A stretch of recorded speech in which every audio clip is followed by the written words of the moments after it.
নবীজি সাল্লাল্লাহু আলাইহি সাল্লাম এক বৃদ্ধ লোককে নবীজির জামানায় বলছিলেন যে চাচা হাসরের ময়দানে আমি আপনার হাত ধরে বলবো, মানে উনি বলতো মুহাম্মদ পরকাল হবে, হাসরের মাঠ হবে, আমার এটা বিশ্বাস হয় না। তো নবীজি বলছে চাচা আমি আপনার হাত ধরে হাসরের ময়দানে বলবো, আপনাকে মনে করাই দেব যে এই যে হাসরের মাঠ হইল নিসান। আমি জান আপনার ওয়াদা দিলাম। হযরত ওমর রাদিয়াল্লাহু তাআলা আনহুর জামানায় রোম আর পারস্য বিজয়ের পরে ওই বৃদ্ধ লোক আল্লাহর রাসূলের সাহাবী ওমর ওনার কাছে আয়েশা বলছে, ওমর আমাকে কালেমা পড়াইয়া মুসলমান বানান। তো হযরত ওমর বললেন, কেন চাচা আজ এতদিন পরে কালেমা পড়বেন? তো চাচা মুরব্বী বলতেছে, মুহাম্মদ আমারে দুইটা কথা কইছিল।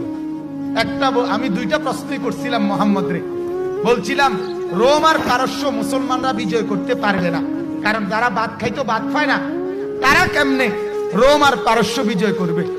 হ্যাঁ, আর হাসরের মাঠ হবে না। আমার চোখের সামনে রোম আর পারস্য তো বিজয় হলো।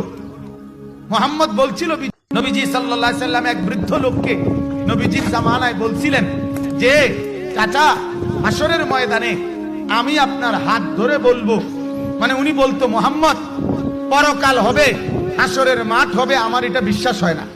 তো নবীজি বলছে চাচা আমি